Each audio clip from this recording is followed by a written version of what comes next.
laissons tout de suite derrière nous l'agitation de Cibeles, la majestueuse place de l'Hôtel de Ville.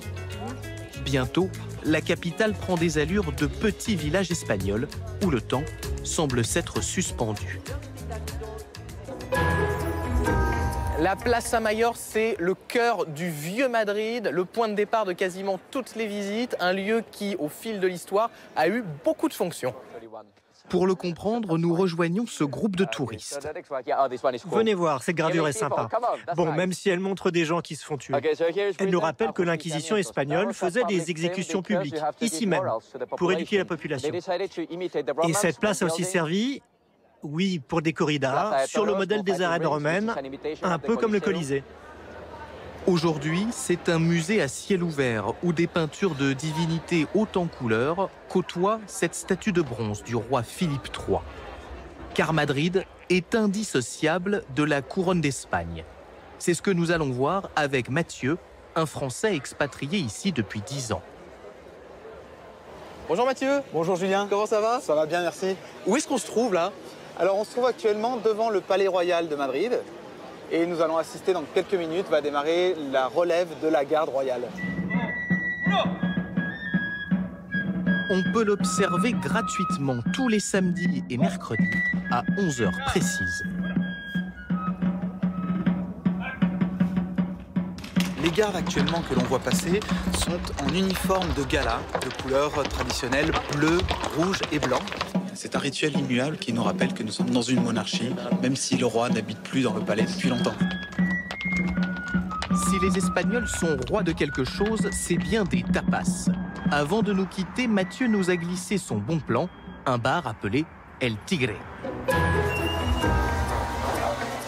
On nous a dit qu'ici, un plat de tapas était offert avec chaque boisson commandée. C'est ce qu'on va voir tout de suite.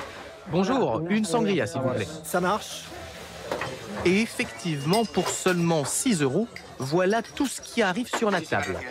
Du chorizo, du jambon, de la tortilla, du fromage, le tout sur de généreuses tranches de pain.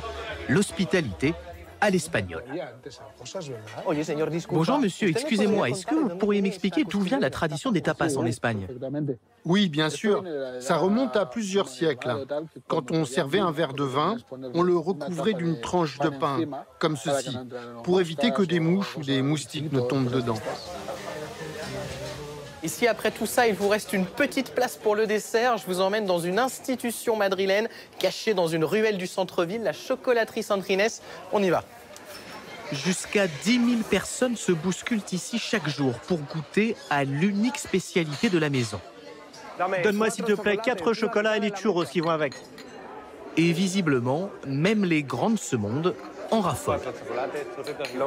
Le plus remarquable ici, ce sont les photos accrochées au mur de toutes les célébrités, sportifs, acteurs, chanteurs, qui sont passés par la chocolaterie. Moi qui suis fan de football, ma préférée c'est celle-ci, celle de Pelé.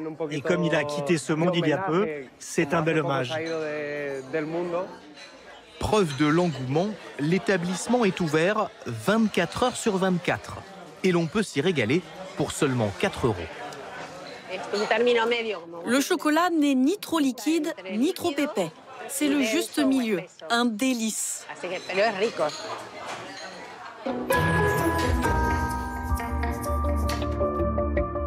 Non, vous ne rêvez pas, ou pas encore.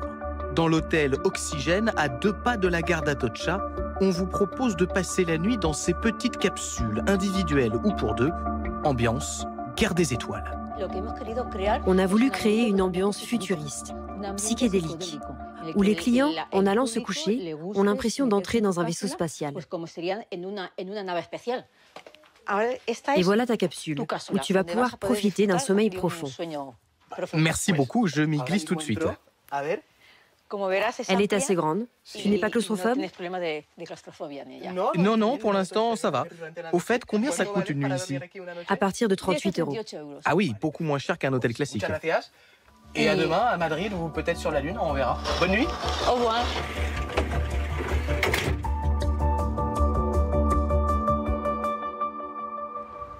Atterrissage réussi au petit matin dans le poumon vert de Madrid.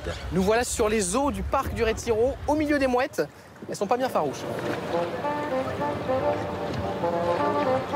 6 € pour 3 quarts d'heure sur l'eau, idéal pour une balade à 2. Nous sommes à Madrid pour 2 jours et c'est vraiment la sortie romantique à faire. Par contre, je n'ai pas eu le choix. Ce sont les hommes qui rament et les dames qui supervisent.